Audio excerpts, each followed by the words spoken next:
there about about bias. Cool, thank you. Yeah, I don't know if everybody, I assume you've all been, seeing news about DeepSeek R1, but did you see that? I forget who made it available. Perplexity? I think Perplexity made it available, and it's an uncensored version. Mm-hmm. So I was thinking it's interesting because I wonder if DeepSeek coming out of China has been trained on a more kind of Asian-centric corpus or not. But I haven't looked into it yet. It is just past 7 o'clock here on the East Coast. So 4 o'clock, I feel like it should be mountain time just in the spirit of Kyle. Just past 5 o'clock, it's 5 o'clock somewhere. But Kyle is not there, so I am standing in for Kyle today. I am Brandon. For those of you who join in on the AI Learning Lab with Kyle on TikTok or YouTube, I am producer Brandon. And I have with me filling the shoes of Leah Fasten today, Erik Sanner. Erik, can you say hi? I'm Leah Fasten for today. So we are happy to have you here at the Salon Presents. And if you've found us by way of the AI Salon, welcome back. If you found us by the way of Meetup, welcome. This might be your first time here. So what I'd like to do, Erik, not to put you on the spot, but if you have the AI Salon pulled up, if you want to share your screen and maybe just tell the folks here a little bit about what it is that we do on the welcome screen and talking about our 3 values and the different things that we value here in terms of our ethos. That sounds great. Everybody here, feel free to put me on the spot at any time. This is what we're here for. I will try sharing the salon. Let's see how it goes. Okay, that's not what I wanted to share. So if you're new here, if you go to Welcome to the Salon, then it says Welcome to the Salon, and there's a video that you can watch that we're not going to play. But basically, Leah and Kyle started the salon with 3 values in mind. And it was this idea of AI is here. Let's engage with it, no matter how we feel about it. And let's create a safe space where people can have any conversation they want about AI. And particularly the good stuff, because there's a lot of fear, anger, terror, hatred, loathing out there. And Leah was a photographer, still a photographer, but has a career as a professional photographer for many, many years.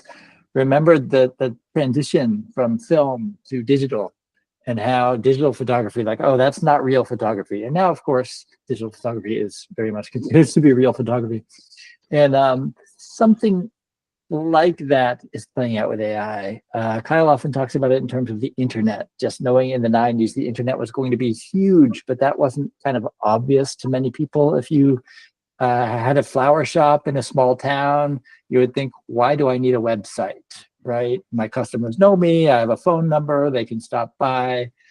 We could just, at that time, people did not tend to imagine a future filled with TikTok influencers and so on. Anyway, so this is a space where you can just try to figure out what AI is going to be, what it means right now, how to engage with it. And so these values that Leah and Kyle and the organizers, leaders, volunteers all put together, I'm just going to read them simply. Play first. So joyfully exploring generative AI, gaining the knowledge and inspiration to mindfully create is the second one. Surprising ourselves and powerfully meeting challenges, unleashing us to generously lead others, enriching lives, redefining what's possible, and unlocking a new era of human achievement. And so these things are iterative. Any new tool that comes out, any new project that you're approaching, any guild that you join, any new conversation that you have is an opportunity to play, to create, and then to lead. So if you come here, and right now it is still free to join, You can poke around. You'll find a water cooler where a lot of discussions happen. You'll find clubs. You'll find pools, and all of these things. There's a lot to learn, and a lot to enjoy, and a lot to explore. Yeah, and while we're on this screen, and I can go ahead and grab that screen share from you, a couple of things to point out. As we have here, window. Go ahead and share this window. We practice this all week, but if we come here, you're going to want to walk through these 7 steps about learning the values and talking about all of those things from curiosity to playfulness to empathy, bravery, generosity, and then beyond that, we want you to be engaged in the community. So we want you to introduce yourself. We want you to come through and watch past meetings, RSVP for the next event, and then jump into the conversation in the water cooler. So we have lots of different things about OpenAI and what's happening with AI copyrights. So there's lots happening here in the salon. And then jump down here, as Erik said, we've got our clubs. And if we have any club leaders here, go ahead and raise your hand and we'll talk. I'll start because I am also the co-chair of the AI Life Hacks with Claire and Brandon. Sometimes it's Brandon and Claire, sometimes it's Claire and Brandon. And we have basically we're the potpourri club. We're the club that if you don't know where to go or how you want AI to influence your life, come join us. And we meet the Wednesday after these Tuesday meetings. And then I see CJ Fletcher also raised his hand. CJ.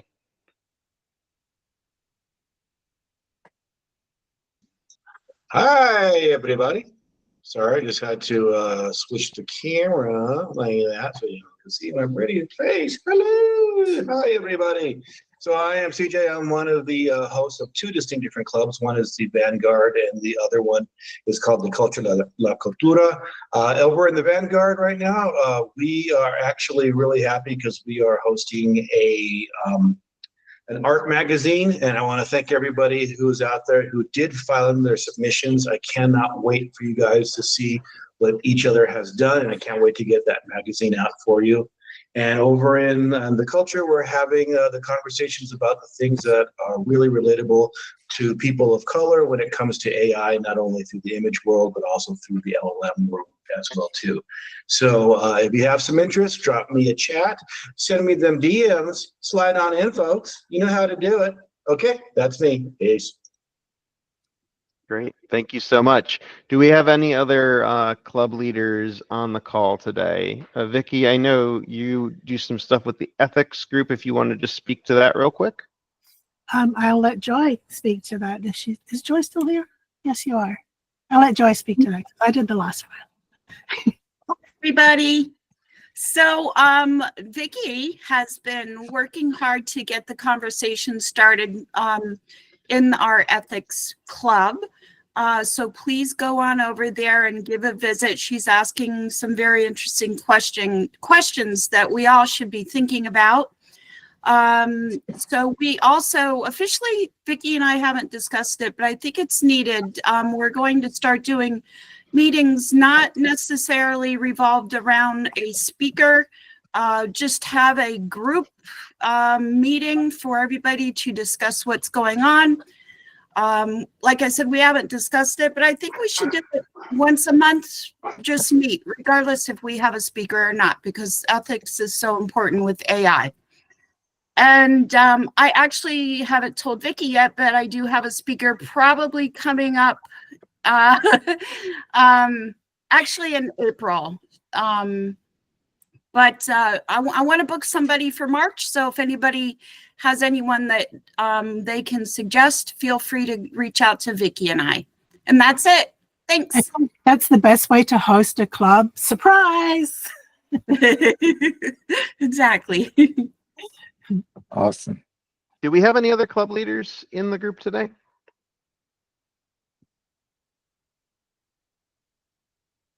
Going once, All right. going twice. I do want to give a shout out to Pate Motter, who has been demystifying AI. He's had 2 sessions, and they've been really informative. He makes them available on playback. He's been doing those on Saturdays.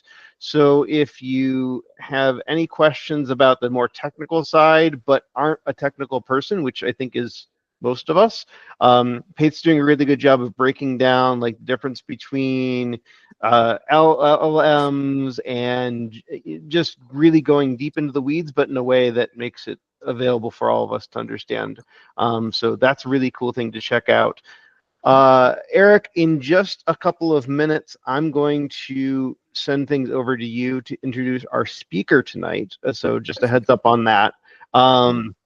But for right now, there are just a couple of pieces of news, a couple thousand pieces of news that feels like the past couple of weeks. Since the last time we've talked, the world has changed again with the earth-shattering release of DeepSeek R1 from China. Came in stealth and just blew away the competition. They did it for about $5 million, so they say. It is basically China's version of ChatGPT, built leaner, faster, cheaper, and it caused NVIDIA and other companies to lose, what was it, Vicky, $1.2 billion in valuation? I think, yeah, 1.6 billion, I think it was. Yeah, something crazy, as the market reacted to the fact that maybe you don't need, hundreds of millions and billions of dollars to do this. But then the more people looked into it, the more we realized this is maybe just retrained on other folks' data like OpenAI. So the idea of OpenAI losing intellectual property to another organization is kind of ironic if you consider their history with the New York Times and things that they've been accused of doing in terms of data scraping. But a couple weeks later, not to be outdone, ChatGPT rolled out O3 to their pro users. For $200 a month, you can have basically a PhD in your pocket to do deep research into whatever topic that you like, from astrology to health conditions to researching your dog. Whatever you want to research, you have that ability if you're paying the $200 a month. And so that's available to pro users. Plus, and free users are getting a taster slice of that. They're getting a little mini version of that, but they're not getting the full thing. Not to be outdone, alongside of that, Microsoft announced they're doubling down on their partnership with OpenAI, and they've allowed the reasoning model, which was previously gated to just ChatGPT Plus users, to anybody who's using Microsoft Copilot for free. So if you have Microsoft Copilot on your computer or on your phone, you can now think deeper, which is not to be confused with deep research.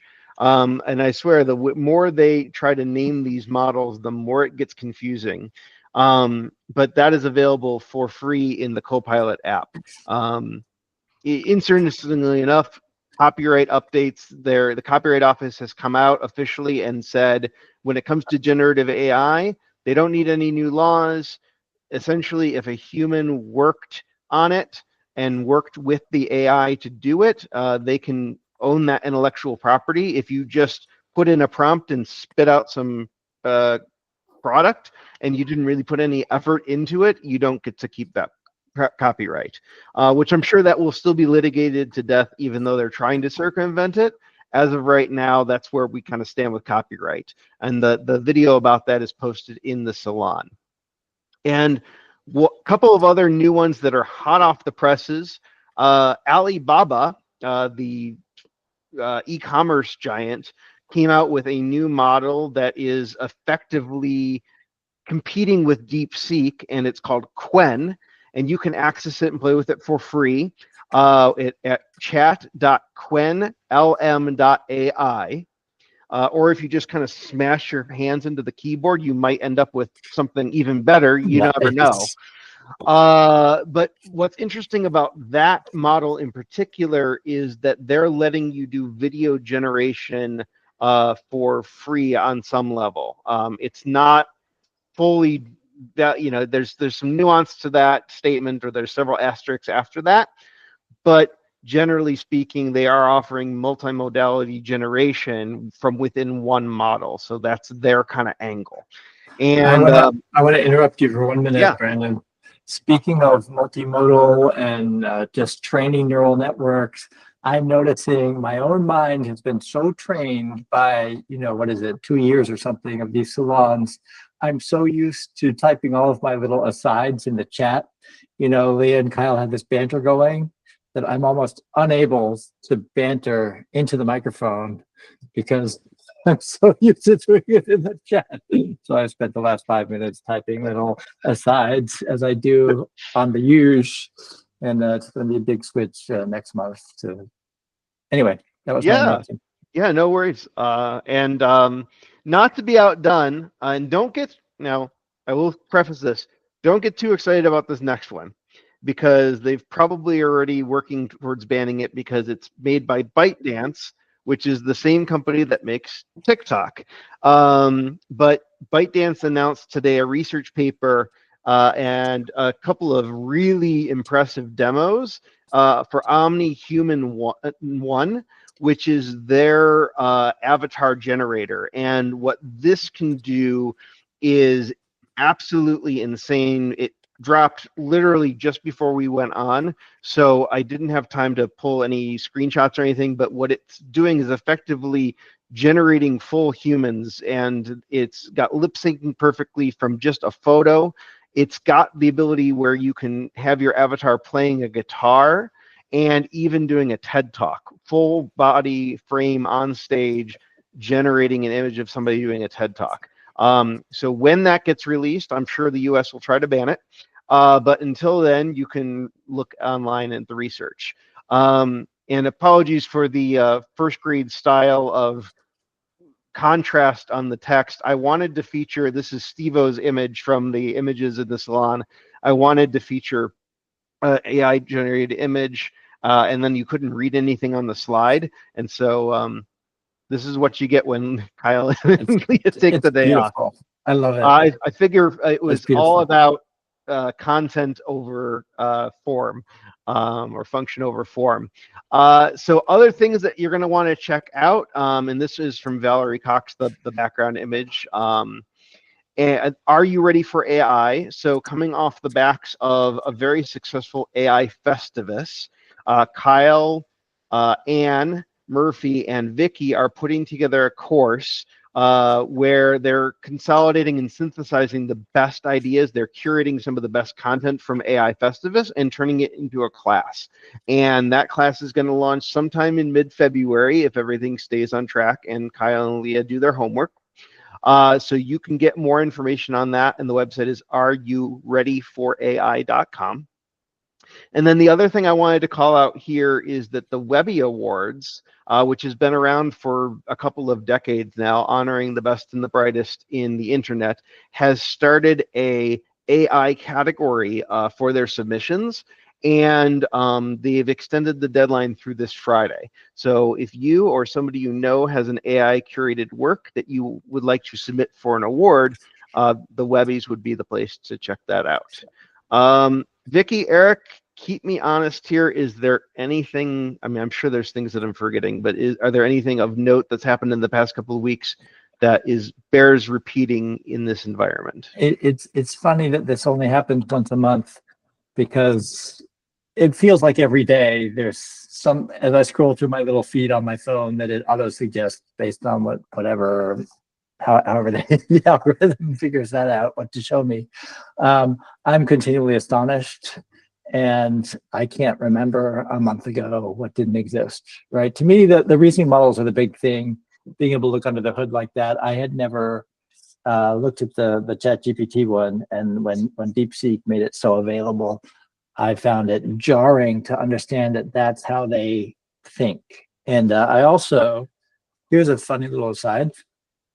I have been watching videos from 3 months ago. Oh, what's this guy's name? This is very important. So Kyle had a reading of a musical that he's been writing. called Sydney, a Love Story, about that Times reporter who convinced. Yeah, it's is it? Vicky will know. It's either Kellen. It's Kellen in the play, but I don't actually know. Kevin Roos, I think, is the name. Yep. So Christy and I were able to be there. My partner Christy and I were able to actually be at the reading in upstate New York, and we basically haven't stopped talking about it since then. And I've been watching just kind of news scare videos is what I'll call them, about, it can take over, it's smarter than us. But what's really startling to me is how many people now assert that the models are conscious. And Dan Bashaw, for those of you who know him, I was talking with him today, and he said 2/3, I haven't verified this, but I believe him, and maybe it's 1/3, but a significant portion of Claude's system prompt is simply telling the LLM not to act conscious, right? It's telling it to pretend not to have feelings, not to have strong opinions, just to be more machine-like, more robotic. And that I'm really just startled by how many people do believe that they're already sentient, that the AI models are already sentient entities. So that's been on my mind a lot.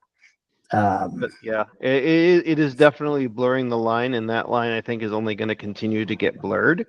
I was just skimming through the notes, and Joy Purdy mentioned, and it is worth mentioning, that the Webbies is really expensive to submit.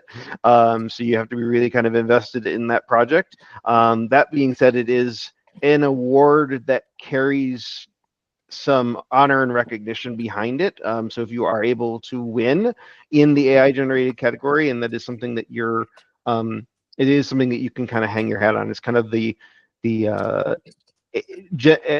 internet's version of the Grammys. A couple of other things I wanted to call out here as I share my screen. If you're trying to keep up with the onslaught of news, Kyle created with Lovable, which is LOVABLE.dev, and the lovable.dev, the AI Salon News-O-Matic, which brings in different news sources from different pieces of information all across the internet, and it updates every day, and it's a really great news source. I tagged it inside the comments here. The other thing that I wanted to share, I'm going to switch sharing to this tab because we wanted to see a demo of OmniHuman 1. This is the ByteDance company. And let me know if you can hear this. What would art be like without emotions? So, okay, so you guys can hear that? Good. Yep. Yeah, so this is the sizzle reel. You can't play with this yet, but this is the sizzle reel for OmniHuman 1. What would art be like without emotions? It would be empty. What would our lives be like without emotions? They would be empty of values. So a famous classical poet said, "We hate and we love. Can one tell me why?" Catullus. And then they have other ones down here. As a stand-up comedian and from my appearances on Roast, but I am not here to roast you tonight. I want you to know that. And how could I, really? You're all so famous, so talented, so powerful. Considering that's text to video, it just blows my mind. And even some of the things that have been hard for other... So the bar is where I go. Me and my friends sat at the table, blowing shots, drinking fast, and now we talk slow. Yeah, it's just crazy, the world that we're getting into. This is omnihuman.cc is the website, if you guys want to check that out after the salon. Awesome. Thank you. I think we should get to our presenter, and then hopefully we'll have time for Q&A. And then if there's extra time, then I'm sure you and I both have a lot of things just to share and talk about. Yeah, absolutely. So may I introduce you, BLAC? Yes. Where are you? Here, Okay. ready, happy, stoked. Let's go. Awesome. Let me figure out how to. There. I think I have pinned you. Oh my goodness. I think I've pinned you for everybody. Yes, you did. Here I am. Excellent. All right. Let me do, well, before I introduce you, do I need to do any kind of permissioning thing for you to be able to share your screen? Or do you think it's just going to work? I don't think so. I think I'm good to go, actually. I'm not going to try, but I think I'm good to go, yeah. All right, well, Vicky and an AI put together a little blurb about you, so I'll read it. If you tell us if it's not accurate. All right, sounds good. BLAC is an artist and writer known in the Web3 crypto art space for his unique style of existential surrealism and collaboration with AI. His art explores themes of spirituality, ultra consciousness, which I'm ultra excited to learn about, and philosophy. Specifically, his massive radical ideological project, Syncretica. BLAC has a fine art education, a creative and professional career, working with a wide spectrum of businesses and industries, and has been featured and published and in international exhibitions and podcasts. Thank you so much for being here. Is that true? Yep, it's true. Accurate and true, yeah. If I left anything out, hopefully we'll get to it in your talk, which I'm very much looking forward to. Absolutely. Happy to be here again. Actually, I was here a long time ago, maybe like a year plus, year and a half, maybe. Yeah, I remember some of the faces in here. It's good to be here. And it was really funny because I had a friend of mine, now kind of business partner, reach out to me about the Festivus. And I went and joined it. And when I first did, all I saw was like Kyle's face. And I was like, wait, what? How is this guy on this? And I had no idea the association at the time. I just happened to join. So that's sort of what had Kyle and I kind of reconnect after a little bit of a gap there. And yeah, we had a call and started to chat, and happy to be here. Yeah. Awesome. So let's see your stuff, and we'll all hopefully be able to talk about it. Yeah, absolutely. So I figured a good place to start is kind of Syncretica, because Syncretica is sort of an all-encompassing journey of everything that I've done. And I think what I'll do is, if you guys are cool with it, I'm going to share what I call my ecosystem of everything. And it has all the works that I've done, but also it kind of gives me good talking points to go through. And I want to keep this conversation very open and organic. I'm not going to sit here and go through slides and stuff. What I'm going to do is kind of show you my world of things, and we can like dive in to different things. And so before I do that, I'll just kind of give a bit of a layup for what this is. I have, as a wonderful, succinct intro said, I have a fine art background, and I also have a very long and wide spectrum of career experiences in and out of creative teams, and I've ran marketing agencies, and I've also, in the last couple of years, been in the Web3 fine art, contemporary art space because of AI, which has sort of been something that was, an interesting kind of turn in my life, and has put me on a path that, yeah, it's kind of mind blowing in a way. And I've always been an artist. I was doing art as a kid. And, through different experiences in my life, I've always been an artist, no matter what was going on. And I found that to be the core of really who I am, just a creative, spirit in one way or the other. And so when AI came around, I first came across generative image models in 21. And I remember the first time I was using Dream from Wombo. If anyone is old enough, been in the space long enough to remember that, Wombo. I remember Dream. Yeah, the Wombo days. And I've been my personal side, I was a abstract expressionist oil painter. This is one of my paintings. I've many throughout my place. And, I love the idea of expression and process and everything else. When I first came across Wombo, I was like, this looks very much like artificially generated expressionism or something. And I was like super turned on by it, and I loved it. And I immediately like pulled on a couple developers and built out a proprietary model, and was like super into it, and now like a few years later, we have like photorealism avatars, as you just showed, that's like indistinguishable to probably 95% of the population. And the journey from that time to now is just, it's mind blowing. It truly is mind blowing. This stuff is, I knew at the time it was going to be something that was disruptive and was going to change the landscape of a lot of things. And I don't think anyone knew how much it was going to, or how fast it was going to go, because it's been extremely fast. I feel like we've witnessed the birth of the internet from 1990 to 2000 in about a year and a half, you know, so it's insane. The growth rate is absolutely insane.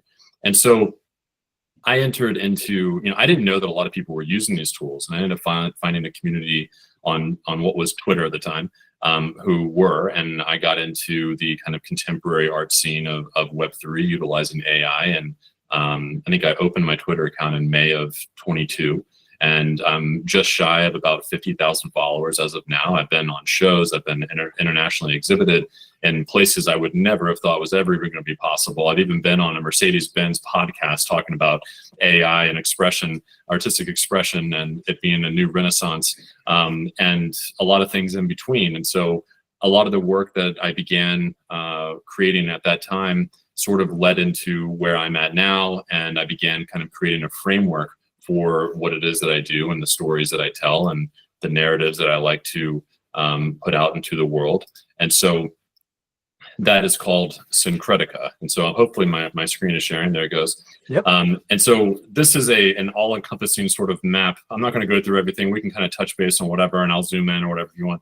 And so in early 2023, I put out a piece called Penumbra, and a lot of my work focuses on ideas of astral projection and nonlinear time, quantum consciousness, ultra consciousness, spirituality, philosophy, occultism, esoterica, alchemy, witchcraft, if you will, at times, but in a beneficial way, and just more so generally speaking, you know, breaking through the human experience and having some type of understanding of what all of this is. And for me, at my core, I started breaking through the envelope of my own consciousness years ago in my 20s, and try to have some semblance of understanding of what this reality is. And so a lot of the art and the writing that I do is based on that journey of trying to understand and the discovery of the things in the process. And AI has been a collaborative partner in that venture for sure. And so this is sort of where I am. Hopefully that's a good little intro. And so I guess, as I said, you know, in early 23, I created a piece called Penumbra 3. And I began to work towards this idea of creating a story about a seeker of truth, so to speak, that would break through and kind of go on this wayward journey through the astral realm. And the work did really well. And I ended up having a conversation with a collector of mine a couple months later. And there was a pretty high-end collector of art, probably my biggest one so far in my career of doing all this. And we were having a conversation that kind of created a new pathway for me that led me to where I am today, which is why I bring it up. And as I was going through a lot of the work that I created up until that point, you know, being in this space for about a year or so at that time, I started kind of going through like my raw mid-journey feed. For any artist, that's probably a scary thing to do. And everything was sort of all over the place, and I have all these experimentations and explorations. And, you know, I learned how to prompt an old GAN model. So to me, like what I'm making with mid-journey is like way outside the box compared to what most people are doing, because I learned old school, so to speak. And they said to me, and I made a comment, you know, I feel like a lot of the work that I have in here is probably really sporadic and kind of all over the place. And they said to me, actually, I see it being all the same thing. Maybe you don't see that yet, but I do. And maybe you don't have a framework for that yet, but I think maybe you could. And that comment changed everything for me. And I started to see the pattern. I started to see, even looking back to 10 or 15 years ago, a lot of the work that I was creating personally was very much touching on a lot of these subjects. And so I began Yep. Can I pause you for 1 second? Absolutely. Was it a specific person and a specific conversation you had that, or was this something you were hearing? Okay. No, it was a very specific person and specific conversation. It was a collector of mine. The person who collected my Penumbra work that I mentioned a moment ago was the person who kind of spawned this pathway. Yeah. Thanks. That's interesting. So, yeah, for sure. I look at things, you know, I take lessons from signposts in life, you know. If something resonates, I realize it's probably given to me for a reason, one way or the other. And so with that, I began kind of shifting my focus. And this was when ChatGPT 3.5 first came out. And I started this sort of venture of like, how would I put a framework around all of these things? And with ChatGPT, I began developing this concept of Syncretica, an 11 testament multi-volume book, each one diving into specific narratives, such as I mentioned earlier, astral projection, nonlinear time, naturalism, technological singularity, and a lot more. And with that, I began developing out these works. And so throughout this time, outside of working with image models, I began working with writing models, Claude, developing my own chatbots within that, as well as working with ChatGPT as it has evolved to the moon, and working with Pseudo, right, to do the kind of grunt work of a lot of it. And since that time, I have written 4 books, all of which are fully drafted and over 300,000 words total. And I'm currently writing the 5th one right now. And each one serves as a pathway and framework for the work in which it is that I create. And each one touches on a core narrative and kind of speaks to that through a mythical, philosophical, almost a Odyssey, Homer, Homer-like approach to telling a story with the purpose of gleaning wisdom about the human experience. So just kind of let that sit in for just a second. I feel like it's a lot, but so this is sort of where I'm at. And when I was talking to Kyle about coming on here, the last time I was on here, I gave sort of a presentation that I gave to the Seneca in Italy, which was a representation of 100 different universities and research centers, and it was about AI and the new renaissance of artistic expression. And at that time, it was actually probably a few weeks before the birth of the concept of syncretica. And so my journey in my artistic path has changed and evolved dramatically since that time, and here I am now. So awesome. Thank you. Yeah.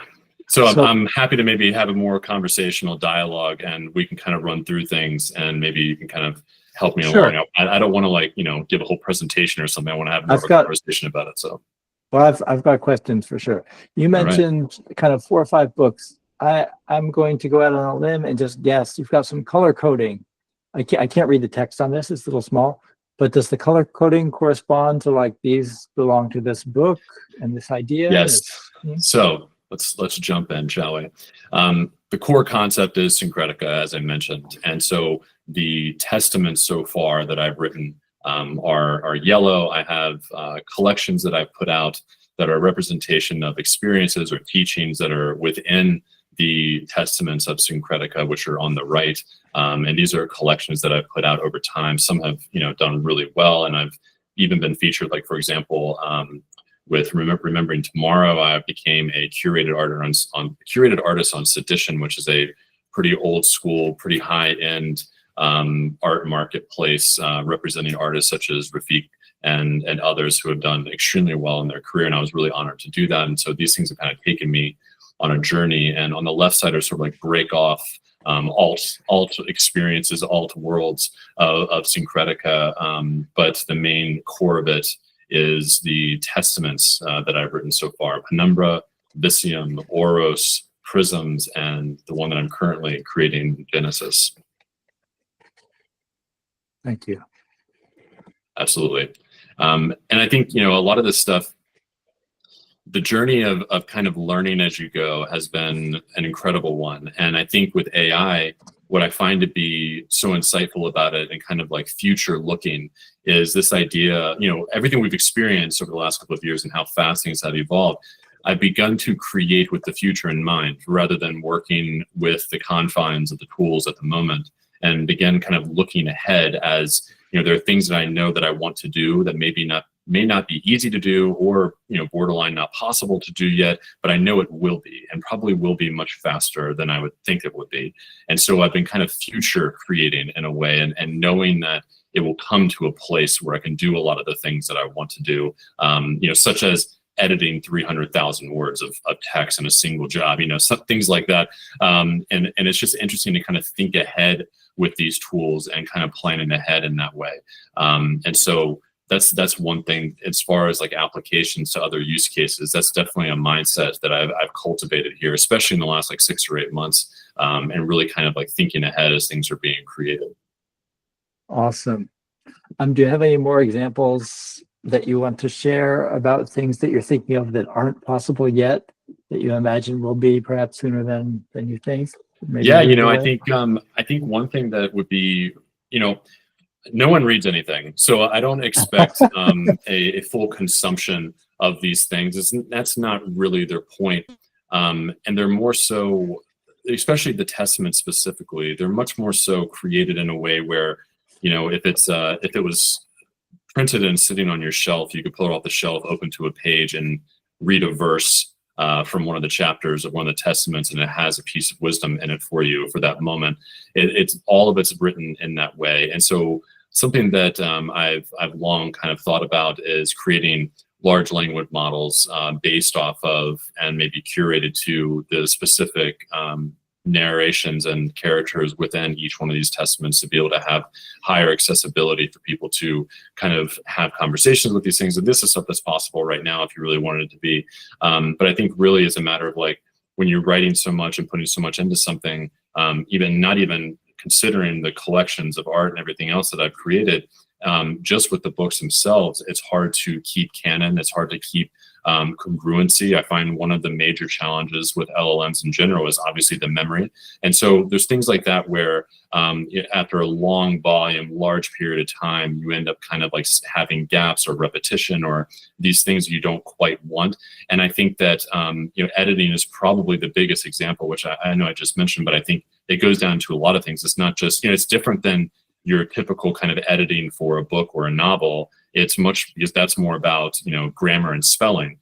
In these situations, you're not going to have that problem. What you have is, the ChatGPT wanting to use the word tapestry every 20 lines and delve and things like this, where you find this like repetitive issue and also congruency problems. When I first started writing Penumbra, which was the first one that I did, which like my workflow has evolved and changed constantly for every single one. It's like a new environment to create anything in. And so my workflow has changed constantly. And like with Penumbra, for example, in one of their earlier chapters, one kind of through line throughout the story is they begin with like this like lab coat kind of clothing, and eventually it changes into something else, and eventually it dissipates into nothing as they kind of traverse this realm of things. And so it's something like, in chapter 16, the AI wants to reference the lab coat again. You're like, well, no, man, that's been right. Gone a ways. And so there's things like that where it's like, if I really sat down and went through it, which I have, especially Penumbra is probably the highest edited one out of all of them, because I've gotten better as I've gone, and the tools had too. If I really wanted to go down and edit something, it's significantly manual, but I know what the problems are. So if you know what the problems are, I think you can automate a lot of the solutions to those things without having to actually like manually do it. And when you're talking about, 11 testaments, which right now I'm on track to be longer than the New and Old Testament combined, which is about 750,000 words. I'm about halfway there right now, and I'm only beginning book 5 out of 11. I'm going to cross that threshold. And so you're talking about potentially the largest religious, philosophical text in modern times, perhaps. And editing that is no easy task. It would probably cost like 6 figures to have somebody do it, So it's something like that. I think that's probably one of the bigger challenges. But I think it's also a matter of like looking ahead to have congruency within like specific things that overlap. While they all are all their own narratives, there's also these like kind of through lines of things, and sometimes there's kind of like this overlap of certain elements that occur as well, without going into the rabbit hole of it all. But it's something that is definitely a huge project and has taken over a considerable amount of my effort and focus. Cool. Can you talk a little bit about your journey? Earlier, you mentioned abstract expressionism as being, one of the things that you really cared about when you were younger, and now you're writing 750,000 page word religious text. And you referenced this conversation you had with your collector, who said that he could see that all of your work falls into a framework, even if you couldn't see the framework yet and hadn't perceived it. Can you talk us through a little bit how you get from abstract expressionism to 750,000 word religious philosophical texts? Yeah, that's quite the journey, I guess. For me, I went to Savannah College of Art and Design. So I went through a lot of fine art training, and I learned from incredible people. And, one of the biggest things is that process is everything. With abstract expressionism, I find that process is probably the most important element out of anything else, and concept isn't, purpose isn't. It's much more about how you do the thing that you do. You know, and I've experimented throughout the years of, you know, using different materials and trying different methods, and, you know, being blindfolded and using a stick from outside with a piece of charcoal tied to it, like things like really weird stuff like that, and just like kind of like gesturally doing things. And I think, you know, to me, art is just the end of process. You know, a final work of art is when you stop working on it. And process up until that point is the only thing that really matters. And so what's interesting is when I first began working with image generation, and sorry, I keep like seeing little messages pop and my brain goes ADD. And when I first started working with image generation, as I said earlier, it kind of reminded me of expressionism. In fact, I liked the term at the time, artificial expressionism. Like I thought that's basically how it felt to me. And what was funny is, you know, when I began prompting with it, I started prompting these ideas of experiences that I've had that are, you know, what I would classify as ultra consciousness experiences throughout my life. And I started kind of describing concepts of things that I had experienced and in ways that maybe could represent something visually. And that's what brought me to this place. In fact, some of the prompts that I currently use, am I still on this right now? There we go. Sorry, I think it just clicked off for me. Sorry, I had a bit of a lag. A lot of the prompts that I even currently use right now are still versions of or variations therein of the prompts that I began working with, that was trying to be more expressive with the way that I was describing something towards this direction of ultra consciousness experiences. And that sort of the visual representation at that time was expressive. And what I said, like artificial expressionism, now it's much more something far more advanced than that. But I end up kind of picking up, I think, that process of expressing something and free writing and kind of just working with something in a way where I like the roll of the dice. I like to shut my eyes and mark the canvas and then look what it looks like later.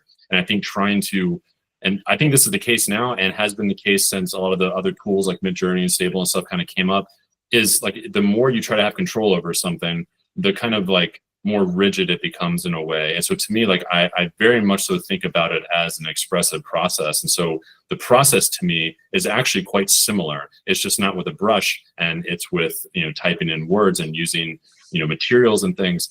And even a direct correlation between my oil paintings and this world of things is that when Midjourney first came out with their blend feature, I began taking photographs, like close-up texture shots of oil paintings and things that I had, and began blending it with prompt outputs. And that actually was what created the first piece of Penumbra, which is such a keystone to this whole conversation. That's what led me to that. And so my Penumbra series specifically is a creation based from really at the heart of it, pieces of my own oil paintings and things that I've done over years. And so it's something that is, it's pretty tied in close to that. And I'm gonna share another tab real quick, not to switch views here too abruptly, but I do want to just kind of reference the thing that I've been speaking on here. And so this will go. I'll kind of show you the first Penumbra piece. This is the Penumbra 3 work that I've been mentioning. And so, you know, this is actually something that began as a blend from oil paintings that I had created into this like surrealist kind of state, but there's still these elements of expressionism within this, and colors and textures and things like this. And this is also, you know, I've done photography and graphic design and all these things in my life. And so I know how to use Photoshop really well, and I do digital compositing and color correction and end painting, you know, digital end painting and hand painting and illustration and things. So like nothing is ever like straight out of the box, so to speak, at least, you know, from this point kind of on. And a lot of it is kind of still tying back into the skill sets of things that I had developed over my years of painting and illustration and photography, and even in the, you know, creative agency world, and bringing all that into what, you know, this journey has sort of become. Awesome, thanks. I have kind of a different question. I thought we had another hand come up too. I just don't want to ignore or forget someone else. Was that Lori? Was that your hand I saw earlier? Because I don't see any up Yeah, now. I but did also see saw some- Lori's pop up and pop down. It was, but I'm on my phone, so my fingers That's, are big. yeah. Yeah, I figured since it went down again, we didn't put it down, so I figured Sorry. the questioner must have changed their mind. No worries, no worries. Cool. Yeah, And I thanks just for had pointing out. I had one question really quick. Going back Sure. to the 11 books that you referenced earlier, so you're 5 of 11. Did you start knowing that you were setting out to make 11, or was that something that you kind of progressed into? Yes. So I started with that.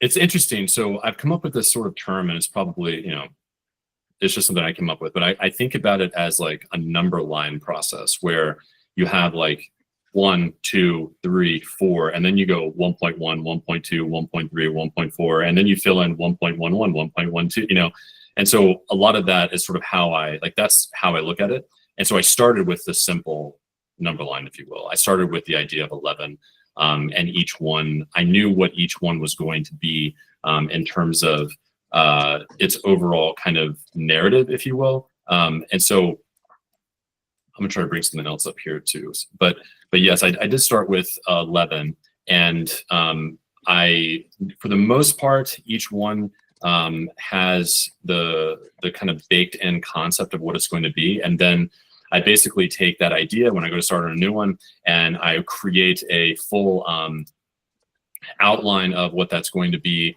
and then I start filling in the outline. And so I just want to kind of reference this really quickly. I have the full framework here, and so each one has like what the basic story is going to be, and some of them, like for example, like number 6 is still like one of the original concepts for it, and it changes and evolves as I actually dive in and I begin to kind of curate what that concept really is and what the narrative is going to be and what the direction is going to be. And so there's been, as I said before, I kind of wrote these first 3 right here, and then Prisms was number 10 that I ended up kind of working on as the 4th one, and now I'm on, as I said, the 5th one, which is more like a Genesis story, a creation myth for this kind of world and ecosystem, which is actually a combination of 1 or 2 of these. So it's gonna kind of change over time, but yeah. Thanks, that's awesome. And I actually have, just to throw this out here since I have this up, I have the full drafts of all of these available. It's syncretica.blac.ai, and I have all the drafts of the entire thing just available on this site, and all of it is here and just publicly available. And so you can kind of see how this is written, and the way that it kind of invokes this story of the journey of the character that's in it and that sort of thing. But it's done in a very, I hate to say like biblical way, but it is kind of written in that kind of like prosy chapter verse kind of vibe. And each one of them, excuse me, each one of them kind of has a different vibe to them. Penumbra is much more like this, and it's much more, you can kind of like feel the way that it's written in that way. And then the other, like Viscian, the second one, is a little bit more narrative driven and a little bit more dialogue back and forth. Oros is written almost as like a third person, like narrator type of style. And Prisms is almost like a combination of some of those things. Genesis is another monster of the things, which is another whole conversation. But I wrote all of these in a period of about a year. And the Genesis one I've been working on for about 6 or 7 months now. So that one's like a significantly heavier lift to do. But yeah. Yeah, and I've dropped that link in the chat for anybody who's playing along at home. Also, it's HTTP. I don't know if you put HTTPS, but it's HTTP if you just want to change that. I can do it if you want. For whatever reason, the HTTPS doesn't want to work well with this. Do you sleep? That works. I'm sorry? Do you sleep? Well, the thing is, I'm actually running a company on the side of this, by the way. I started a new company here a couple months back. So do I sleep? Not very well. Probably not anywhere near as much as I should. No, so. Okay. Yeah. Incredible. All right. Here's my other big question, some of which I had coming in, but it's grown just a little bit. I have one of my closest friends is basically obsessed with consciousness. And if I send them an article, hey, look at these robots, he'll reply, well, what does that have to do with consciousness? And if I ask him about anything else, he'll say, you're avoiding the question. So with that in mind, I'm sorry he's not here. You have mentioned the human experience, and then there's just consciousness, whatever it means. And then you've also mentioned quantum consciousness and ultra consciousness. So I was wondering if you could take a minute and just kind of talk us through how these things are or are not different, what the relationship is, and what it means. Sure. You guys ready? Thanks. Do you I know wanna- it's a big wanna go question, into but this? it seems kind of central to your work. Totally. Yeah. And I'm, very curious. So I think the best simple place to start this, because it's not a very simple thing. I don't think that any of this is real. I'll start with that.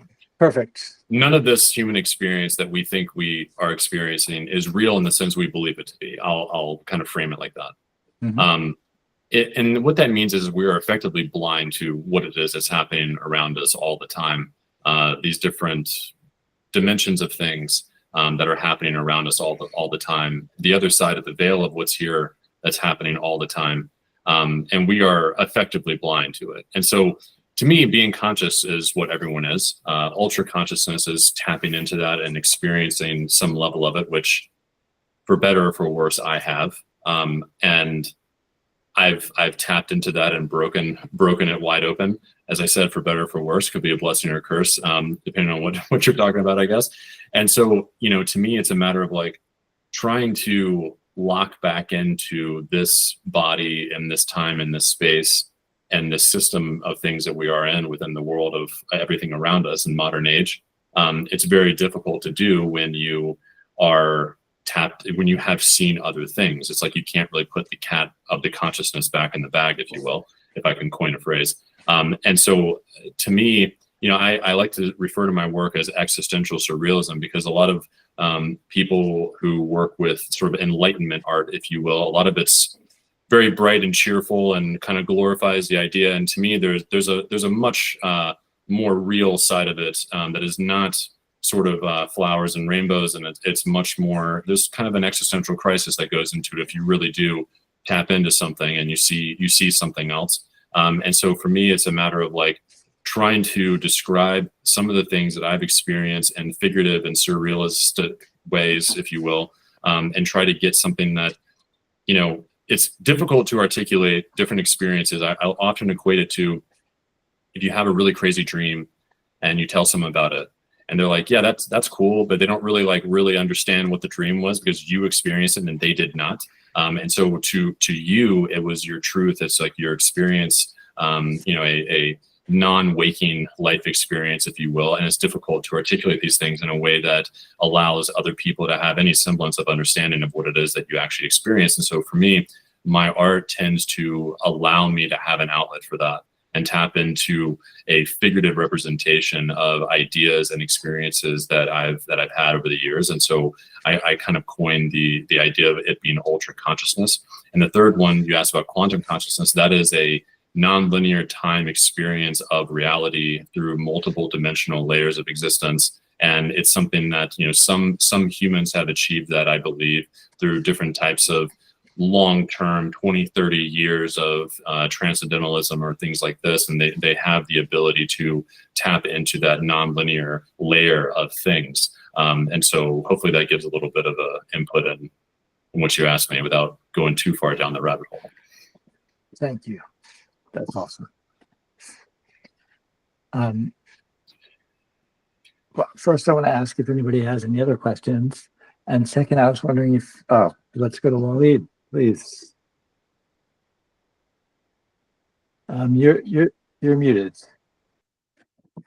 Hello? Yeah, now we hear It's you. okay. Great. Yep. Sounds good. Yes.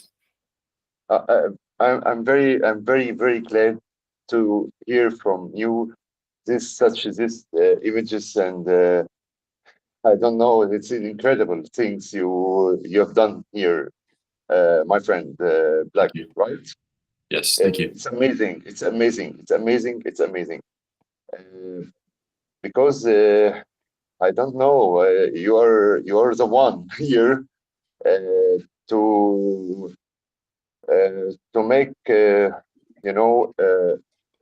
gathering from feelings and imagination with with understanding how human think about things in his behavior, in his inside the human being. You know, I think you are a very creative person. You have a good imagination. You have good feelings. You have everything. It's good here. I see. All the images is it's very good. Yeah. You're very amazing. Yeah, this is amazing. This is what I see now. It's different from anything I saw before. You are like Cristiano Ronaldo. You know, you are the artist, and he's a good artist in playing football. You are artist in this. Yeah, it's amazing. It's amazing, man, and keep going. And I hope you are the best person on the world, in the world. You deserve it. You deserve it. Thank you. I appreciate that. It means a lot to me. Yeah, it's amazing. I still don't believe these photos. It's very interesting, and just one photo. I think to stand to see this photo about 10 minutes to still to know this has happened now, and this is happened. It belongs to me. This image is belong to me or not. Keep going. This is why we're here. Going. Yeah. This is why we're here. And definitely AI makes your dreams come to everyone in step by step, in detailed everything.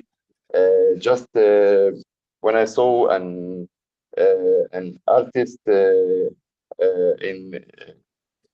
a wonderful way, make everything good. The colors, the image, the imagination of the thing, the concept of the image, you know, everything is very good. You train very well. Thank you. All right. I do appreciate your efforts. Thank you. I appreciate the words. Thank you very much. It means a lot. Thank you, man. Thank you. Well said, Waleed. Thanks. I see that Scott asked if all of my works are based. I was about to say, Scott asked. They are. Let me read the question for the recording in the chat room. So Scott Arndt asks, is all of your art Ethereum based? All Web3 in some way? Most of it is, yes. So most of it is on ETH, and earlier works were on Tezos. I think I have one collection that was on Tezos, but most of my work is on ETH. However, I'm probably going to be branching out of there. I have something I'm working with, a new chain that's coming out soon that I won't dive into right now, but it'll probably be a little bit more expansive than that. Yes. Thank you. Cool. Absolutely. Sorry for interruption. No, please. I want to ask you a question. Are you is you first feel about the art you will make it, or imagine? What is the step firstly? Imagination or feeling? What about your will go through? So it's a great question. I think that it's there's always been a phase of exploration that happens first, and then I start to pull ideas from that, and then it begins to kind of grow into something. I think this collection that I have up on screen is actually a great kind of answer to that question. This collection is called Alpha versus Omega, and it's a series of works that basically transform from the alpha into the omega of self, and the kind of shedding of that, the process of shedding your identity through that. And so with this collection, I created thousands and thousands of concepts for this and began to curate them down into what you see here, this set from 8.0 to 0.8, and begin to kind of build like what that concept is and build out what the narrative is for them. And so it's a dance. It goes back and forth. You know, I have. This is one of the reasons why I began working with the idea of Syncretica in the first place, because it gave me the framework. It gave me the conceptual tool to always fall within the framework of what I have, which is actually one of the best parts about it, is that it allows me to explore and experiment with things in a way that I can make things look different. It doesn't have, I don't ever want to be an artist who is known for a specific visual style. I'd rather be known for a philosophical concept than I would a visual concept. Now, I tend to work with blacks, reds, and blues often. You can kind of see that in my work, regardless of what, excuse me, regardless of what the style of it is. I am pulling those concepts out, and I tend to want to make sure that my work is connected from one thing to another. I'm scrolling quickly because I actually want to show something that kind of explains that. So, for example, on the left here is a work from my Penumbra series. This is Penumbra 2, which was, I believe, the 5th piece that I created in the Penumbra series. And this was in 2023, I believe. I have a collection called Hands of the Faithful as well. And this is a different style, sort of, but it keeps a very similar kind of red-blue dynamic. And this is something I didn't intend to really kind of go in that direction, but it kind of became a natural thing. And then Alpha versus Omega, I wanted to kind of bring the kind of a little bit more detailed but surrealism style of Penumbra into something that was more minimal and more like kind of a brief look at it. You can see all of it instead of the Penumbra is much more detail heavy in general. And so Hands of the Faithful was all hands at a time when hands were impossible, by the way. I somehow mastered the process of getting really great hands. And so, you know, that collection was something that kind of led me, the kind of marriage of those two visual concepts led me to discover the kind of visual style of what Alpha versus Omega came to be. And so it all kind of like wraps up in together, like everything. As I said earlier, you know, that framework of Syncretica allows me to tap into different sub-styles of things. And then those concepts all carry something unique with them. And so it doesn't necessarily mean that everything looks the same, but everything means the same. It's all based off of a broader concept. And so exploration is definitely key. And, you know, this is you know, obviously, if you're creating with the AI, you're creating a lot of different things. And, you know, I took a lot of work and did digital compositing and hand drawing and ink painting, and every single one of these is a variation. I'm taking hands and things and composite. Everything is like very much built into it. And so the process itself ends up being something that lends to the final outcome as well. And so there's this sort of initial exploration phase and experimentation. And then there is a refinement that occurs. And then I define it. I process it down, I polish it off, and I hit something that then wraps up the narrative within it and be able to kind of like string all of that together into a cohesive concept for a collection. Hopefully that answers your question. Yeah, thank you very much. Absolutely. Thank you. Thank you.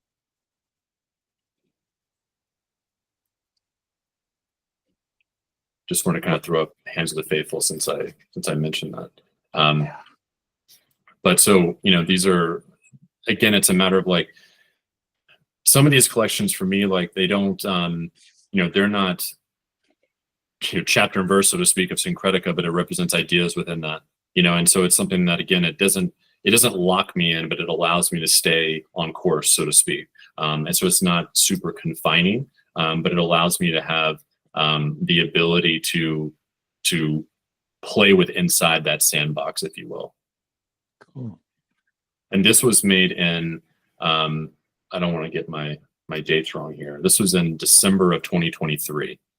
So just to put context on where we were with AI at the time, I actually look back at this and I'm kind of like, damn. But, you know, at the time, it was a challenge, but a lot of it, you know, I feel grateful to have been here in this space to be able to do these things at that time and kind of put a stamp on some of these ideas. So. Do you have any recent work that you've completed but not yet published? I do, actually. In fact, the last collection that I put out was in July, and I have not minted anything. I did a one-off piece for Schiller, which is a group in Web3 a couple weeks ago. But outside of that, I haven't actually minted anything. I've been developing a very large collection here, and I'll kind of give you guys a little sneak. Awesome. That's what I was hoping. Yeah, but if you look on, not shilling my page on X, but if you go to X, you'll see a lot of this stuff, and you know, I'll put one of these up on the screen so you can see. What's your handle on X? It's BLAC_AI. So I just put that in the chat. So this is a collection I'm working on as works that kind of look like this. Again, you can kind of see like the withering down of the concepts, and they're more minimalist in the way that they're presented. And so this was actually my most successful post of all time. This one got like almost 800,000 views. It's kind of insane. And so a lot of these works. I think I saw that post. Really? Yeah, I think that popped up on my feed. Yeah. Awesome. It made an impression. Yeah, so I've been working with these ideas, stuff like this. So yeah, that one really spoke to me. Thank you. Thank you. Yeah. Cool. Ivan has asked another question, and it's an interesting one. I would not have thought of it. Another reason we're all here. We all think differently. He's asking which of your books could be turned into a movie, and what would the name of the movie be, and what category or style would it have? That's a great question. So I will jump back over to my map of things. So I actually created a narrative that would fit really well into this, and it's called The Age of Syncretica. And it's sort of so I worked with there's a group in Web3 called Strange History. And so at the time, and this was going on for a while, but Strange History was putting together a lot of like alternative versions of history, basically is what Strange History was. But the AI it was fun to do, you know. And so I developed and we began kind of working with these ideas of like a stronger narrative. And so I began creating something called the Age of Syncretica. And so if this was going to be a movie, this is what this would be. And so I started coming up with this idea of JFK, like a split in time where JFK was given an ultimatum, whether his life or the presidency. And in our timeline, he chose his life. In this one, he chose the presidency. And so he makes a deal with a cult, and the cult is Syncretica. And so this is like an alternative version of history. And so, you know, throughout, actually wrote a significant amount of the story itself, of like how things play out. And you have these different kind of pieces of the story here. This is one of my favorite works that I've ever done. Instead of him being assassinated, his wife was instead. And so things start to play out. And I wrote 3 books in tandem together, basically. So there's the story that's happening in the 60s, and then this kind of leads throughout and kind of follows things. And then the second book is called Ruination, and this begins in March of 2033. And this kind of like religious sect of Syncretica begins to take over the entire world. And there's a moment in 2033 where things are shattered and everything breaks, and they begin to have rebellions against them, basically. And the faith is attacked, and everyone in the world is kind of fighting against this authoritarianism that has begun to take over everything. And I know you didn't ask for the entire thing, but if you ask, I'm going to tell you right now. I'm going to go through all this. So as this plays out, you have, you know, Syncretica, sort of authoritarian military and things, doing raids and stuff like this. And they're going in and kind of taking over the rebels and taking over. And then the third book is called Exodus, and this is the elite of the Syncretica groups begin to exit the planet and they leave, and this goes on for about 1,000 years. And each one of these books, I think, could probably be a season unto itself. They traverse the galaxy and try to find a place that they can call home and begin kind of spreading their doctrine of belief systems. And this goes into yeah, it's a lot. There's actually more to it, but this is like the one page that I have everything set up on. So if you want to know what my narrative would be for a show, this is literally it. It's the age of Syncretica. So weren't prepared for that, were you? You ask, I have it. I'm ready to roll. So yeah. Great. I don't know that I have any more questions. I mean, I do, but I'm getting uncertain in how to steer the conversation. That's okay. I know it's a million different directions. I think I think it's just a matter of like trying to kind of zooming back out again. I think, these tools that we've all been kind of playing with and working with, they're incredible. If you really like dedicate yourself into going in a particular direction. And I think without the concept of Syncretica for me, I would have gone all over the place. And it's something that has allowed me to explore photorealism, to expressionism, to writing, to surrealism, to all the things that I've explored, and has allowed me to do that in a cohesive way. And I think others can do the same and kind of be empowered by these tools and work with them across mediums, to kind of achieve what it is they're looking to do. So, thank you. Cool. Absolutely. Okay, so I want to be. I just want to express how grateful we are that you took the time to share your work with us. And it's traditional that at the AI Salon we give our speakers a golf clap. So if everybody has who's willing to do that. Thank you. I think I probably do follow you on X, but if I don't, I am certainly going to.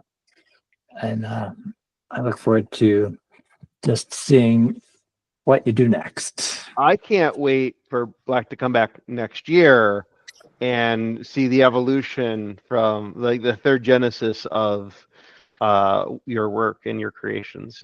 You be the first three-peat that we have back here at the salon. Yeah, I'll be happy to do it. This whole thing is quite the journey, and I think I don't know, the future's gonna be wild. The agentic future that we're on the cusp of is gonna be an incredible one. And I know enough at this point to know that we know nothing about where any of this is going, quite frankly. It's pretty crazy. I work, outside of the creative field of things. I work in business, and I've done strategy consulting. I've worked with people, and especially in the last few months, working with a lot of integrations with automations and all this kind of stuff. And the technological cusp that we're on is absolutely incredible, and it's mind-blowing, really. And this stuff to me is really the first step of those things, and what's about to come. Who knows where we're going to be a year from now? So who knows where we're going to be 3 months from now? Yeah, 3 days from now. New deep sea. It's staggering. Well, thank you again, and thank you for having me. We'll stay in touch. All right. Absolutely. I'm going to see if I can unpin you, but I'm not used to moving meat, so maybe I can't. Maybe I have to pin somebody else. There, maybe you did it. Thank you, Vicky. You're a star. You're a superstar always. I don't think anything would work without Vicky. So I'm sure. Thanks for being here, Vicky. I don't think the AI Salon would be what it is without you. Well, I know it wouldn't. I would like to invite Anne Murphy. Earlier, Vicky and/or Brandon, I'm already losing the thread of what happened just over an hour ago, mentioned. We hit our context window on the. I hit mine. Bricky mentioned. I like it. We might have to go with that, Ricky. I think it should be Victon, personally. And I just wanted to, for anybody who's kind of not super aware about what AI Festivus was, and then what has come out of it, which is areoureadyforai.com. I just wondered if you wanted to talk for a few minutes about what that is and what it means, and how people can be involved. I would be delighted to. Thanks for the opportunity. And hi, Ivan, I don't know, you might not know this, but there's a saying that is like, adjust your ponytail and try again or something like that. So after my last meeting, I needed to adjust my ponytail. My ponytail is adjusted. Now I'm going to tell you all about the AI Readiness program. So, which also would not exist without Vicki Baptiste, of course. In fact, we were also in my last meeting, we were talking about all of the things that wouldn't exist if it weren't for Vicki Baptiste. So sorry, Vicki, but it just continues. No one is ever going to let you live down your good work. Okay. At the end of 2023, Kyle and I got a harebrained idea to host GPT for Good, and all sorts of people, all sorts of humans from all walks of life came through our TikTok and our Zooms, and we built like 150 custom GPTs for nonprofits. So of course, Kyle and I at that time said, well, we need to do this kind of thing every year. Wait, how long was this session? That one was 24 hours without 24 stopping. hours, and people showed up from all over just to create custom GPT for nonprofits. They showed up from over 150. They sure do, and they sure did, and it was wonderful, and it was incredibly moving, because in our space here, we talk about the real things a lot, and people, it like makes me cry even thinking about it.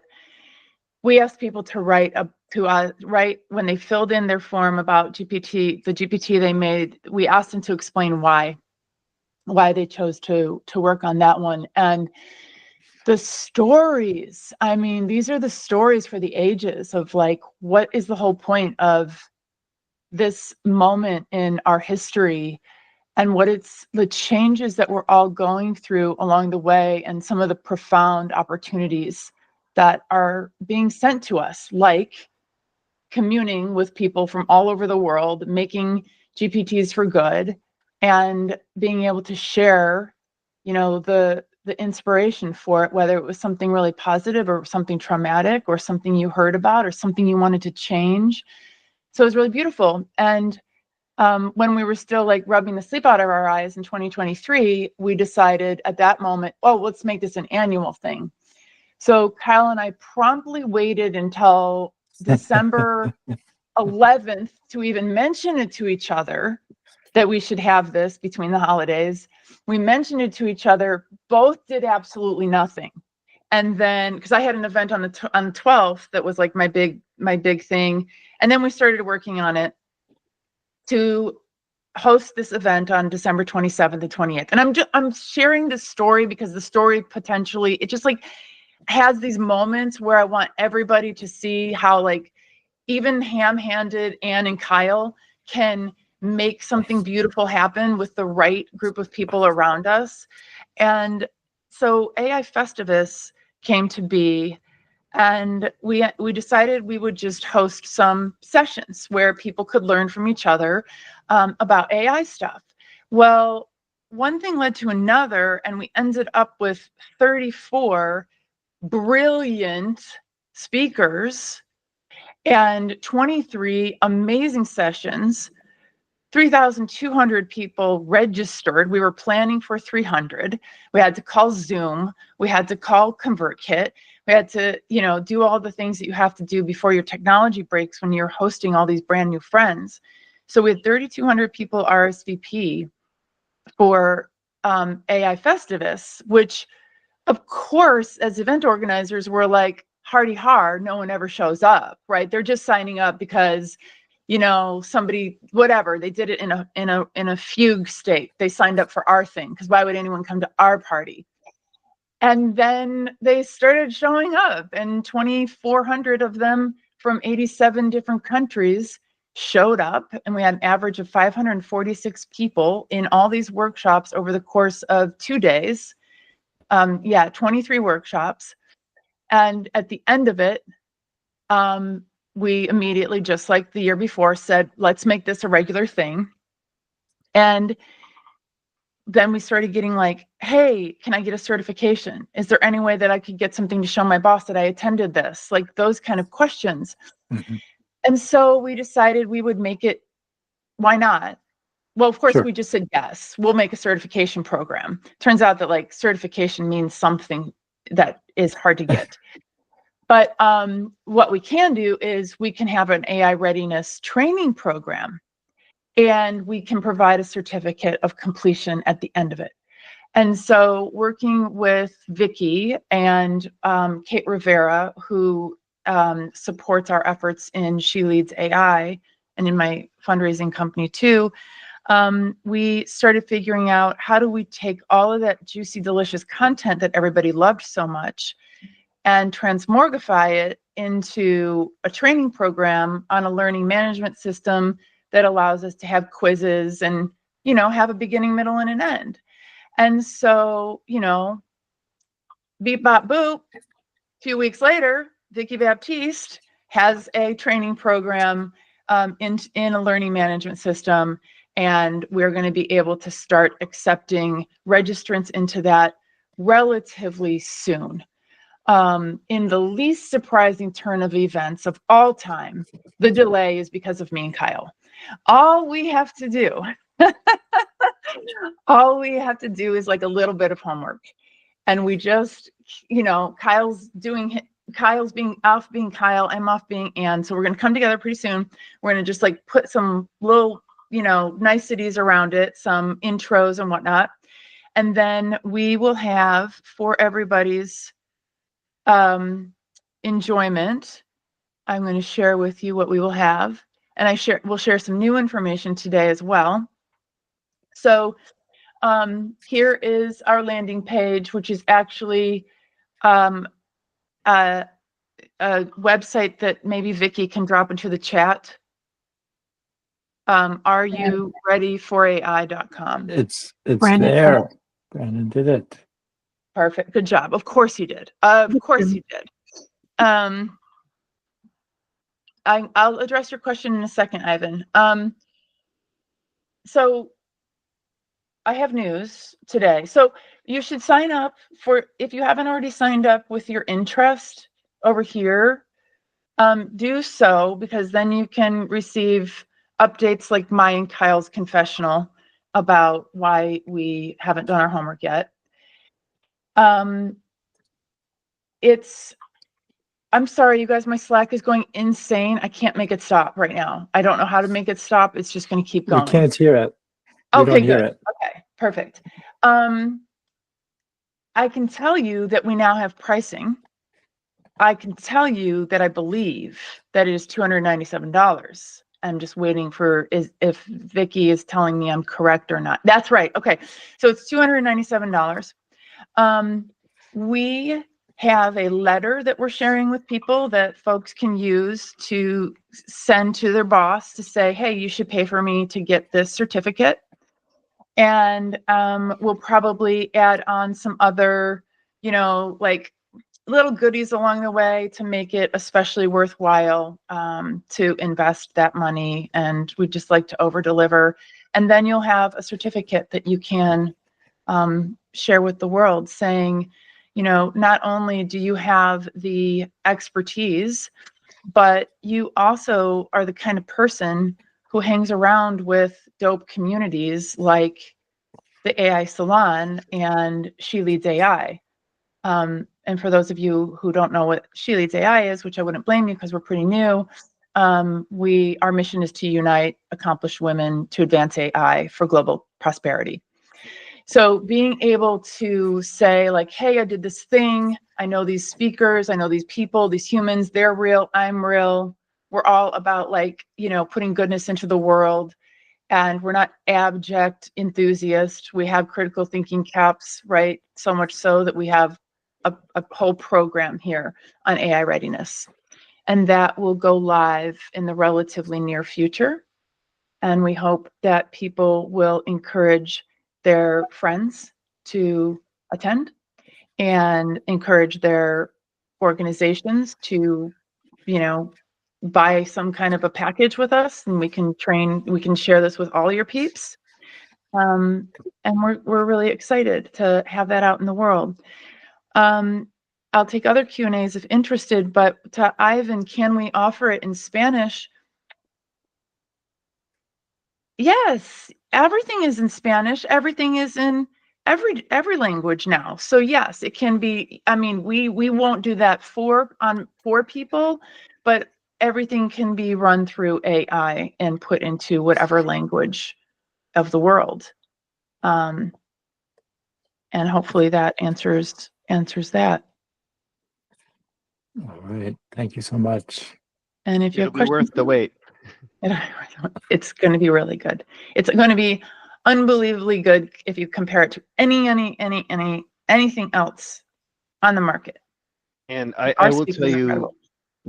for those of you who didn't get a chance to join Festivus, the quality of the programming that was put together that's being incorporated into this class, and if you've scanned the market for what other entities charge for half of this training, it is an incredible value to be able to have. And so we're really thrilled to be a part of this along with Anne on this journey. Yeah, I agree. Sorry, we're not teaching you tools. Yes, we're not teaching you tools. We're teaching you, like, we're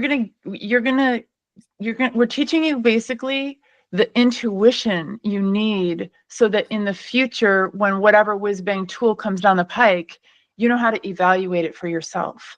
And you have a sense for, just because you can doesn't always mean you should. And one of the things that I've really noticed that sets people apart now is the ability to translate between people who are in business, people who are in policy, people who are dabblers, people who are the technologists, the coders, the whatever's, the founders, the ability to do that and to be a little bit facile, regardless of what your zone of genius is in AI. So like, if you're not living in Mid-Journey, right, but you are living in Hugging Face, but to have a glancing knowledge at least, right, to be able to spend 3 or 4 hours with, CJ Walker and Kim Offord and Joy Purdy and Kelly Bosch learning about AI art, like, now you know more about AI art than probably anybody in your community if you're not friends with AI artists. So the ability to kind of be in the middle of all of that is, I think that's the superpower, to be like the generalist, like we talk about, the revenge of the liberal arts majors and the revenge of Gen X. So I hope that's helpful. Thank you for sharing that. Yeah, absolutely. You should promote it, Ivan. Absolutely. Absolutely. We have people from 87 countries who enjoyed it somehow, one way or another, regardless of language barriers. So that's the beauty of AI. We would love it if you promoted it in Peru. If the Peruvians perused it. If the Peruvians perused it. It would be Peruverized. It would. I'm going to ask Thanks for letting ChatGPT me to talk read about that it. 5 times fast later. Thank you, Anne. Always a pleasure having you at the salon. Thank you, Anne. Do you want me to unpin her now? Go for it. Yeah. Well, returning to your Slack messages already in progress. Brandon, I'm running out of steam. This is the time of day when I usually start thinking about reading a book and getting into bed. Yeah, it's super early for a lot of you, but we I tend to wind down. Yeah, so we talk about, are you kidding? The AI Learning Lab hasn't even launched off yet later on tonight. We're just rocking and rolling here. We're having a great time. I do want to remind you that the third Tuesday of the month is the AI Salon meet and greet. So if you have that friend that is interested in AI, or even better, you have somebody who is an AI skeptic and you want to introduce them to some really cool people, come on back here. You can join and sign up for the next event. AI Life Hacks Club is tomorrow, so make sure you stick around for that. And Eric, do you want to talk about your IRL meetup? Yeah. So there's kind of the second Tuesday. So this is the first Tuesday. So a week from now, we meet in the Lower East Side at the lobby of the public hotel. There are just a handful of regulars, and then it's a rotating crew. It's always really different and therefore really fascinating because you meet people one time who tell you things that you didn't know. And you also get some real beginners who have never done anything but hear about ChatGPT, right? So it's a huge mix and a lot of fun. And if you are in New York City, it's coming Tuesday. Shoot me a DM, please. Or poke around and you got a week to buy a flight. You're good. Yeah, guest, It's been special done guest. before. You're always welcome. Well, all of you are always welcome. We don't reimburse airfares, but we will let you in for free. In the spirit of things are always changing at breakneck speed, while we're on this meetup, OpenAI dropped a brand refresh on the world. So they've rebranded their website, and they've dropped a YouTube video that is getting mixed reactions on the Discords. So I've got that queued up here, so I figure that might be a nice way to send us out, give everyone a few minutes back to go play with generative AI and share generously in the salon. But I'm going to go ahead and share this tab, and the audio from the tab should come through. So it's 2 minutes, and I'm very curious to get this community's reaction on it because it is it's a little out there. We'll just put it that way. It's a little bit different.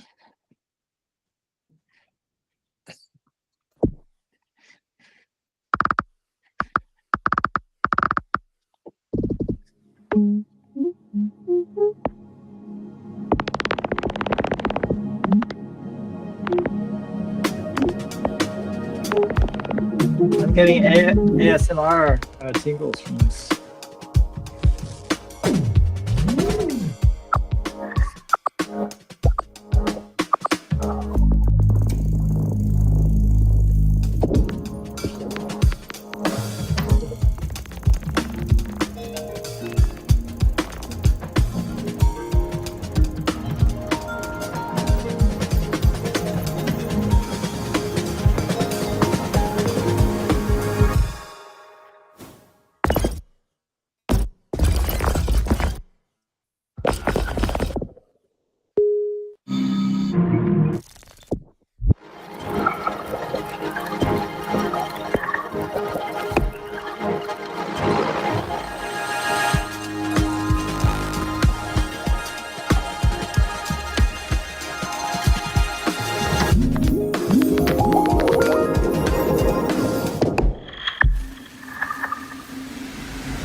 Awesome. That was Like, incredible, That is how it ends. honestly. It's amazing. It's amazing. Where is it, the link? Where is it, the video? That's on the OpenAI YouTube channel. So if you just go to Oh. YouTube/OpenAI, they've posted it. Okay. That, you know, I'm getting, even in this chat, I'm getting mixed reactions. Some people haven't imbibed enough for that presentation. Other people, Black, you said you love this. I'd love to get your take on this. And thank you again for being with us tonight. But I would love to get your take from the artistic perspective as a guest. I think that was typography superbly executed. That's what I think. Having been a graphic designer for a long time, that was like amazing to watch. I don't know about the philosophy behind what it is they're talking about, and I don't I don't know if it represented the philosophy of the company. That's what I mean by that, like where that's going. I think it was more like, here's what we did with our rebrand, guys. That's sort of how I look at it, like how we did what we did with the rebrand. But maybe that's like my designer bias, looking at it being like, wow, they actually like showed their entire process of every single tweak of every single thing that they did and represented that visually. That's how that was the take that I had from it. Yeah, I envision this is how graphic designers dream. It's not far off, I don't think. It was, yeah. I mean, anyone who loves typography would be like, and that was, they showed a lot of, you know, process in a way, but obviously it's, you know, done in a way that's presented, not like real process. But I don't know, what's the alternative? I would love to hear.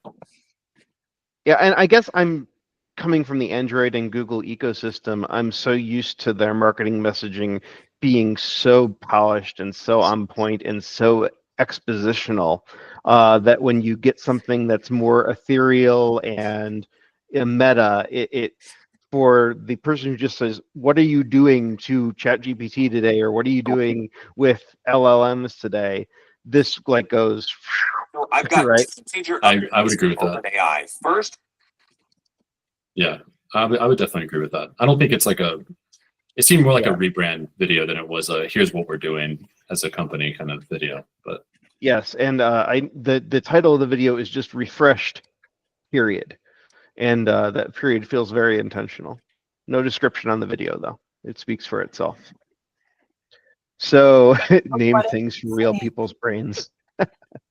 and what's your take, Ann? I feel like I want to know the head shaking. Why? I mean, you can. I think it's awesome to have better typography, but I would expect more, and also meet your users like 10% of the way toward where they are. Like, you're not saying what it is. You're like, they can't, if they can do this, how come they can't name something other than dash mini dash 013 name of the actual company, name of the thing? It doesn't, I don't know. I'm going to expect more. I'm going to hold out for that. I feel that. I feel that. Yeah. Yeah. Scott loved it, by the way, according from the Scott what I loved read in the it. chat. Scott said straight tripping balls. So that says it all. And I think, Scott, hashtag goals for the evening. So maybe that's a great way to end it, is just to send you out on that note and remind you to stay active in the salon.ai is the website for anybody who doesn't know. We will get this video, well, I should say Vicky will capture this content and get it up on Vicky, where do you post these? I know they're in the salon, but where is the host for them? Let me say first, I do have to rely on Kyle to get me the videos. Then they are uploaded to YouTube, and they were all on the AI Salon YouTube channel, and they are posted in the salon in the Watch Past meetings, I think it is, in the 7 steps. Great. All right. Well, thank you guys all so much for joining us for this edition of the Salon Presents. I do believe Kyle and Leah will be back next time in 2 weeks, so you don't have to deal with us again. But hey, no, that's not fair. They didn't have to deal with us this time. Everybody is here of their own free will. Okay, nobody has to deal with us ever. For sure. Well, BLAC, thank you again for joining us and for sharing. Yeah, and, thanks, Brennan. Thanks, Vicky. Thanks, Ann. Thanks, Ivan. Everybody who asked questions, everybody who didn't ask questions, just for paying attention, caring, thinking. It's always a highlight of every month to be here. Wait, Ivan has a question. Yes, no, I don't have a question. Are you just waving goodbye? and no, Waleed. sorry. Ivan. Yeah, I'm sorry. Thank you again. Yeah, for your contribution. Okay. All right. Oh, Have a great night, everyone. Take care, everyone. Bye. Messi is better than Ronaldo. That's it. High praise, high praise. Thanks Don't again. try and incite war on this meetup. All right. Vicky, did you say you